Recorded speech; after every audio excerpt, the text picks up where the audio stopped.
Movie के शुरू में हमें दिखाया जाता है एक ऐसी स्टोरी के बारे में जो एक रोमन जनरल और एक इजिप्ट के बानी के बारे में होती है, जो एक दूसरे से बहुत मोहब्बत करते हैं और दोनों ने जान दे दी क्योंकि वो एक दूसरे के बगैर रह नहीं पाते। मार्क एंटनी जो अपनी शादी में क्लियोपैट्रा के 3 अंडे गिफ्ट करता है, जो इंतहाई खूबसूरत और बेशकीमती होते हैं। अगले सीन में हम देखते हैं कि एक अंडा हमारी नज़र के सामने होता है। ये अंडा 2000 साल पुराना होता है, जो रोम के एक म्यूज़ियम में रखा होता है। इस अंडे की चोरी के लिए चोर इस जैसा एक डुप्लीकेट अंडा बनाता है, जो एक म्यूज़ियम में रखे गए अंडे की जगह रिप्लेस कर देता है। अगले सीन में हम देखते हैं कि इंटरपोल वाले इस म्यूज़ियम में आते हैं। जॉन जो एक पुलिस वाला होता है, वो चंद मिनटों में ही ये साबित कर देता है कि यहाँ पर रखा हुआ अंडा नकली है और चोर ने इसको चुरा लिया है। वो कोको कोला की एक बोतल लेकर इस अंडे पर डाल देता है, जिससे वो नकली बनाया गया अंडा एक साबुन की झाग की तरह बन जाता है। चोर बूथ वहाँ से भाग जाता है और इंटरपोल और जॉन इसका पीछा करते हैं, मगर चोर को पकड़ने में नाकाम रहते हैं। अगले सीन में हम चोर को एक यार्ड में देखते हैं, जिसमें वो बड़े मज़े से सफ़र कर रहा होता है। जब वो अपने घर में दाखिल होता है तो वहाँ उसे FBI का बंदा यानी जॉन मिलता है। वो चोर को बताता है कि वो इसके बारे में सब जानता है। उसने आज तक जो चोरी भी की है वो सब जानता है। वो सब जानता है, उसके पास हर एक चीज़ का रिकॉर्ड है। उसका खेल ख़त्म हो चुका है। वो इस अंडे को इंटरपोल के हवाले कर दे और अपनी जान बचा ले। इंस्पेक्टर दास बोथ को गिरफ्तार कर लेती है और अंडे को जॉन को दे देती है कि वो इसको पीछे वाली गाड़ी में लेकर आए। जब जॉन अंडे को पीछे वाली गाड़ी पर रखता है तो इंटरपोल का एक बंदा अंडे को तब्दील कर देता है। अगले सीन में हम देखते हैं कि जॉन रोम छोड़कर वापस जाने की तैयारी में होता है कि अचानक वहाँ पर इंस्पेक्टर दास आ जाती है। उसके पास एक क्लियोपैट्रा का अंडा होता है। वो इसे गिरा देती है और अंडा टूट जाता है। जॉन घबरा जाता है। इंस्पेक्टर दास उसको बताती है कि ये अंडा नकली है और असली अंडा तुमने चुरा लिया है।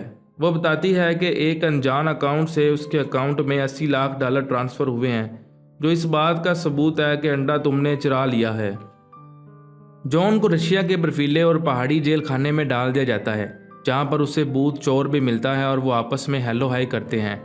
बूथ उसको बताता है कि क्लियोपैट्रा का दूसरा अंडा भी उसने चुराना था, मगर वो यहाँ पर सिर्फ उसकी वजह से इस जेल खाने में फंस गया है।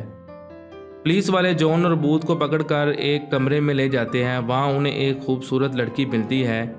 जॉन बताता है कि यही बिशप है, मगर बूथ ये बात पहले से जानता होता है कि क्योंकि बिशप भी एक प्रोफेशनल चोर होती है और वो इन दोनों चोरों के दरमियान ये कभी साबित नहीं हो सका कि कौन ज़्यादा चालाक और शातिर चोर है।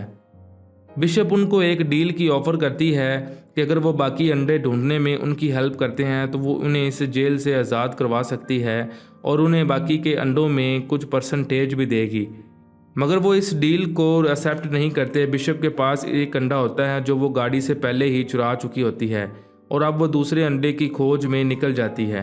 अगले सीन में हम देखते हैं कि जॉन और बोथ जेल से भागने के लिए एक प्लान तैयार करते हैं। एक छोटे से साबुन से वो एक छोटा सा बॉम्ब तैयार करते हैं, जिससे वो वहाँ से भागकर एक हेलीकॉप्टर में फरार हो जाते हैं। अगले सीन में हम बिशप को देखते हैं, जिसने एक आदमी को बांधा होता है और उसका कंप्यूटर इलीगल इस्तेमाल कर रही होती है। वो इंस्पेक्टर दास को ये मैसेज भेजती है कि जॉन और बोथ जेल से फरार हो चुके हैं। फरार होने के बाद जॉन और बोथ दूसरा अंडा चुराने का प्लान करते हैं। बोथ बताता है कि वो अंडा चुराने के लिए उन्हें एक पार्टी में जाना होगा। पार्टी क्रिमिनल पार्टी होती है, जिसमें हर एक ने मास्क पहना होता है। जब वो दोनों उस पार्टी में जाते हैं तो वहाँ पर उन्हें बिशप भी मिलती है, जिसके साथ जॉन डांस कर रहा होता है। अंडा चुराने के लिए उन्हें सोटे का फ़ोन, उसका फिंगरप्रिंट और उसके चेहरे की ज़रूरत होती है। जॉन सोटे का फ़ोन चुरा लेता है और वो बड़े आसानी से डीप फेक चेहरा बनाकर अंदर दाखिल हो जाते हैं। जब वो अंडा उठा लेते हैं तो वहाँ पर बिशप की एंट्री भी हो जाती है। बिशप और बाकी दोनों चोर आपस में लड़ रहे होते हैं कि वहाँ सोटे आ जाता है। वो जॉन और बोथ को बांध देता है। बिशप सोटो से डील करती है। अगले सीन में हम देखते हैं कि जॉन और बोथ बंधे होते हैं। बिशप उन्हें टॉर्चर कर रही होती है। तीसरे अंडे के बारे में जानने के लिए उसको टॉर्चर करती है।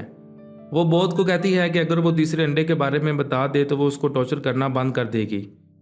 इतने में हम देखते हैं कि वो सोटो को भी धोखा देकर वहाँ से भाग जाती है। अगले सीन में हम देखते हैं कि सोटो भी होश में आ जाता है और वो दोनों को गोलियां मारने लगता है। जॉन की हथकड़ी खुल जाती है और वो बूथ को छुड़ा लेता है और वहाँ से भाग जाते हैं। हम दोनों को एक ट्रेन में सफ़र करता देखते हैं। दोनों का मिजाज डिफरेंट होता है, मगर यूँ लगता है जैसे दोनों बहुत अच्छे दोस्त हों। जॉन अपने कैरियर को लेकर बहुत ज़्यादा परेशान होता है और उसका मकसद सिर्फ अपनी बेगुनाही साबित करना होता है, जो वो सिर्फ और सिर्फ बिशप को हथकड़ी लगा कर ही साबित कर सकता है। जॉन बोथ को अपनी पर्सनल लाइफ के बारे में बताता है कि उसका डैडी एक चोर था, मगर वो अपने काम में बहुत अच्छा था। उसने आखिरी बार उसको अपने 13वें जन्मदिन पर देखा था, मगर उसके बाद वो आज तक कहीं नज़र नहीं आया। वो बूट से डील करता है कि वो उसकी मदद करेगा नंबर 1 चोर बनने में, मगर वो उसकी मदद करे उसकी बेगुनाही साबित करने में। अगले सीन में हम देखते हैं कि हमें 1945 के फ्लैशबैक दिखाया जाता है, जिसमें जंग हो रही होती है। रेड आर्मी ने बर्लिन को अपने कब्जे में कर लिया था। इस वक्त एक ऐसा बंदा भी था जो हिटलर का बहुत ख़ास था, और क्लियोपैट्रा का तीसरा अंडा सिर्फ उसने ही देखा था। वो अर्जेंटीना से जाने के लिए जर्मनी से निकला था। 70 सालों तक बहुत सारे लोग इस खोज में रहे कि वो अपने मालिक को छोड़कर क्यों अर्जेंटीना गया था। वो उस लोकेशन को ढूंढते रहे थे जहां हिटलर के ख़ास बंदे ने बहुत कीमती सामान छुपाया था। अगले सीन में हम देखते हैं कि बूथ ने एक घड़ी उठाई होती है, और ये वही घड़ी होती है जो उसके डैडी को अपनी जान से भी ज़्यादा प्यारी होती है। ये घड़ी दरअसल हिटलर के उस ख़ास बंदे की होती है, और वो इस घड़ी को तोड़ देता है। मगर जब वो बाद में इस घड़ी के टुकड़ों को देखता है तो उसे इस बात का अंदाज़ा होता है कि तीसरे अंडे का राज उस घड़ी में छुपा होता है। बूथ और जॉन को अर्जेंटीना के जंगलों में हम देखते हैं, और वो तीसरे अंडे की खोज के लिए वहाँ पर ढूंढ रहे होते हैं। मगर जॉन नक्शे को पकड़कर फाड़ देता है। जब वो एक दूसरे से लड़ रहे होते हैं तो उन्हें अचानक ये पता चलता है कि वो जिस चीज़ पर खड़े हैं असल में वही खुफिया तय खाना है जिसमें तीसरा अंडा रखा है। वो तय खाने में दाखिल होते हैं। वहाँ एक बंद दरवाज़ा होता है। वो बंद दरवाज़ा जब बूथ देखता है तो वो समझ आता है कि ये बंद दरवाज़ा उस घड़ी से खुलेगा जो उसके डैडी के पास होती है, और वो घड़ी के उस दरवाजे में लगाता है और दरवाज़ा खुल जाता है। जब वो अंदर दाखिल होते हैं तो देखते हैं कि वहाँ बहुत कीमती सामान होता है, और वहाँ एक ऐसी कीमती कार भी होती है जो अब सिर्फ 4 लोगों के पास होती है। तहखाने में रखी चीज़ें बहुत ज़्यादा नायाब होती हैं, मगर वो सिर्फ यहाँ के क्लियोपैट्रा का तीसरा अंडा चुराने आते हैं, जिसकी कीमत शायद इन तमाम चीज़ों से ज़्यादा हो। वो इर्द गिर्द उसी तीसरे अंडे को खोज रहे होते हैं कि उन्हें एक बॉक्स पर क्लियोपैट्रा लिखा मिलता है। बूथ जब उस बॉक्स में देखता है तो वो क्लियोपैट्रा का तीसरा अंडा होता है। जब वो इस अंडे को निकालता है और इसे देखता है तो वहाँ अचानक से बिशप भी आ जाती है। वो इनसे डिमांड करती है कि वो तीसरा अंडा उनके हवाले कर दे। उसके अगले सीन में हम देखते हैं कि इंस्पेक्टर दास भी वहाँ आ जाती है और इन तीनों को पकड़ना चाहती है, मगर वो तीनों वहाँ से भागते हैं और वो उसी महंगी गाड़ी का इस्तेमाल करते हैं। मगर इंस्पेक्टर दास भी आसानी से उनका पीछा नहीं छोड़ती और वो इन पर गोलियां बरसाती है। वो तीनों लोग एक बहती झील में गाड़ी के साथ कूद जाते हैं। जब बूथ अंडे के साथ बाहर आता है तो उसे लगता है कि शायद जॉन डूब गया हो, मगर जॉन भी वहां आ जाता है। बूथ जॉन से बिशप को गिरफ्तार करने का कहता है, मगर सबसे ज़्यादा मज़ा तब आता है जब जॉन बिशप को किस करता है। वहाँ पर खड़ा बूथ चौंक जाता है और हैरान हो जाता है कि ये दोनों पार्टनर थे और वो इनके लिए बलि का बकरा बन चुका है। जॉन उसे फ्लैशबैक बताता है कि पहला अंडा भी उसने खुद बिशप को दिया था और बाकी 2 अंडों के लिए उसने बूथ का इस्तेमाल किया है। वो बूथ को एक हथकड़ी लगाकर वहाँ से चले जाते हैं और वो तीनों अंडे एक अमीरजादे को बेच देते हैं जो अपनी बेटी की शादी पर उसे गिफ्ट करना चाहता होता है, और इत्तेफाक से उसकी बेटी का नाम भी क्लियोपैट्रा होता है। अगले सीन में हम देखते हैं कि इंटरपोल वो इस अमीरजादे और तीनों अंडों को अपने कब्जे में ले लेते हैं। उसके बाद हम देखते हैं कि बिशप और जॉन एक यार्ड में होते हैं और वहाँ बूथ भी आ जाता है। वो इन्हें बताता है कि जो 3 अंडे उन्होंने बेचे थे और वो सब पैसे जो उनके अकाउंट्स में थे वो इंस्पेक्टर दास ने निकाल लिए हैं और वो सब काम उसने खुद किया है। और फिर वो दोनों को एक और चोरी के लिए रजामंद करता है और वह वहाँ से चले जाते हैं।